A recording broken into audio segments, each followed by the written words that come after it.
Gareth Hughes. Kia ora, Mr Speaker. Ngā nui kia koutou. Kia ora. I feel somewhat like I shouldn't be taking this call because I'd like to see the National Party's reply to the Honourable Member Clayton Cosgrove.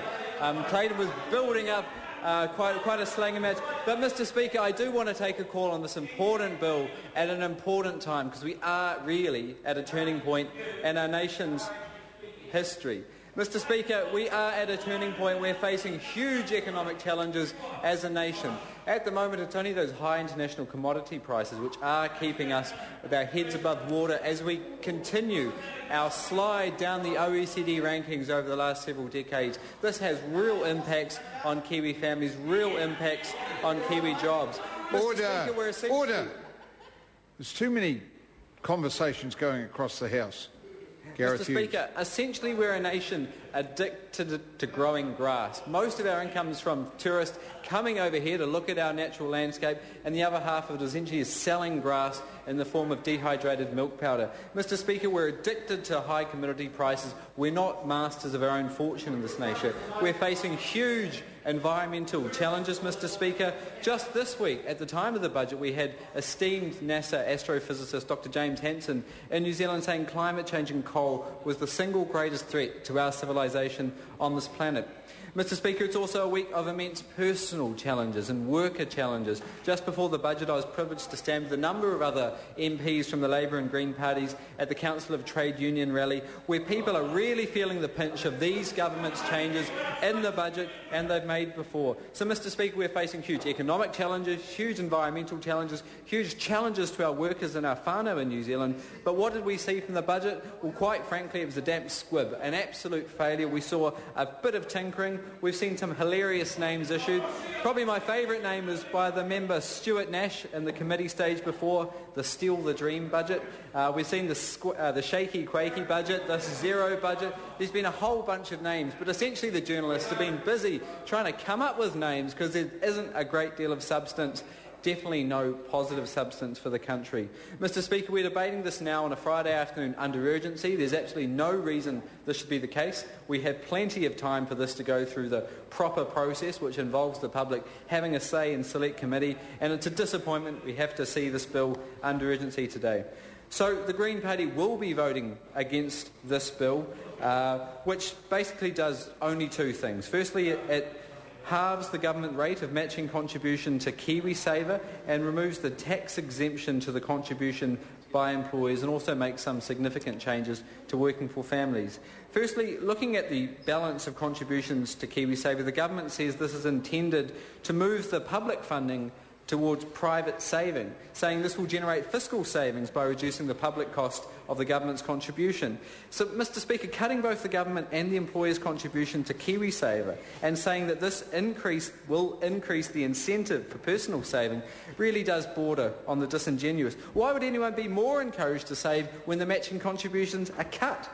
Mr Speaker, looking at the Working for Families changing, the bill amends Working for Family by reducing the fiscal costs of the scheme while protecting the tax credits for lower income earners. The threshold is reduced from $36,827 down to $35,000, so the abatement rate is also rising from 20 to 25 cents on the dollar. The age of the tax credits for children aged 13 to 16 will be aligned. A two-child family on $61,000 will now receive the same amount. Generally speaking, anything above this, they will receive less than that. Below it, they will receive more, though the extra tiny amount is tiny. So, Mr Speaker, our analysis suggests that this is less than altruistic, despite what's claimed by the government benches. Essentially, 110,000 Kiwi homes are going to be affected by these cuts to Working for Families, and with more than 23,000 of them earning less than 60,000 in combined annual income. Reducing the abatement threshold to 35,000 means that the abatement applies now to two-parents families with one partner working at a minimum wage and the other partner working at 12 hours at a minimum wage too.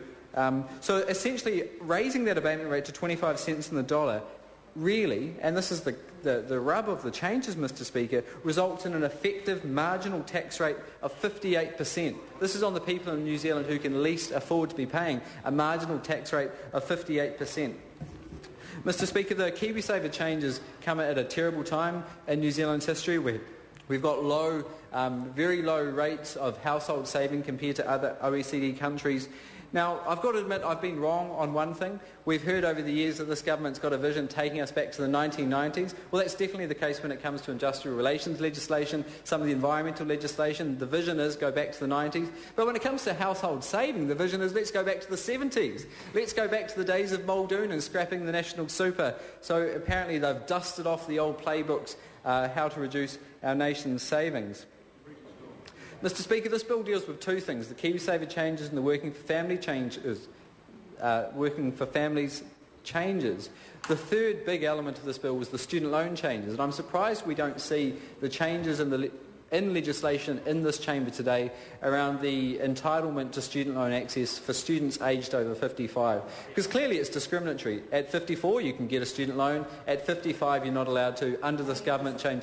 It's clear, blatant ageism, it's distinctly unfair, and Mr. Speaker, I believe unlawful. The Human Rights Act of New Zealand says it is illegal to discriminate based on age providing services. Obviously the government can get around this by legislating it, but the government hasn't legislated it. The student loan scheme was established in 1992 under a cabinet minute.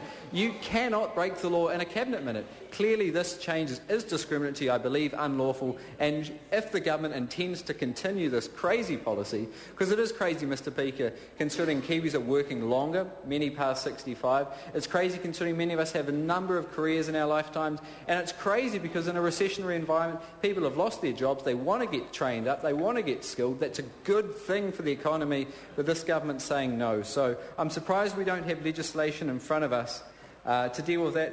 Lastly, Mr. Speaker, I just want to touch on the context of this bill, which is the budget. The budget lays out the National Party's grand plan, which is essentially we're going to sell the state assets, which is kind of like an analogy to an ordinary Kiwi. It's like a cafe owner selling the espresso machine to get a little bit of upfront cash. It's like a sharer selling its clippers to pay off the monthly bills. It's like a hairdresser selling her scissors to pay off some bills.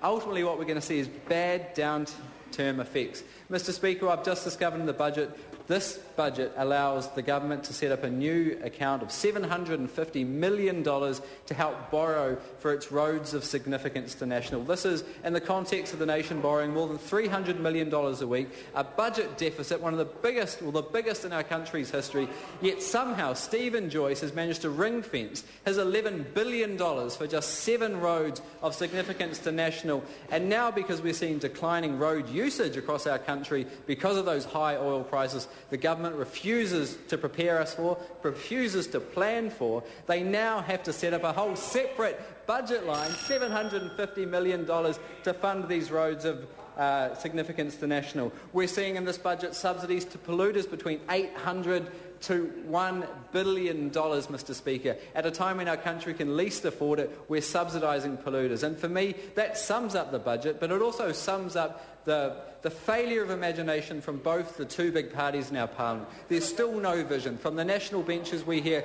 we're going to have severe cuts, possibly leading to another recession. From the Labour benches I'm hearing we're going to borrow more, potentially risking a credit downgrade. No other party in this parliament has the courage to look at the revenue side of the ledger. Any household budget, if they're facing a pinch, has to look at revenue. And the Green Party's put serious, credible, well-costed proposals on the table which wouldn't impact the economic growth currently projected, but would make a serious difference to the government's books.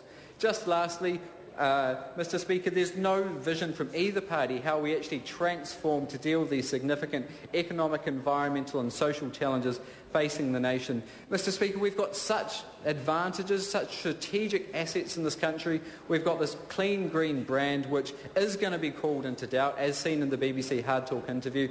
We're going to have 80,000 people coming to New Zealand to watch the Rugby World Cup, maybe 1 billion people watching it, and when they're not watching the rugby, they're going to be asking the question, what's the deal with New Zealand? What's the country's story? And what they're going to find is we're on the world stage selling ourselves as clean and green, yet it's simply a marketing slogan, a marketing lie, Mr. Speaker. Instead, what we need to be doing is cutting those subsidies to polluters, rebalancing some of that transport budget to sustainable options, and actually leveraging that clean green brand into a prosperous future for all of our kids. Kia ora.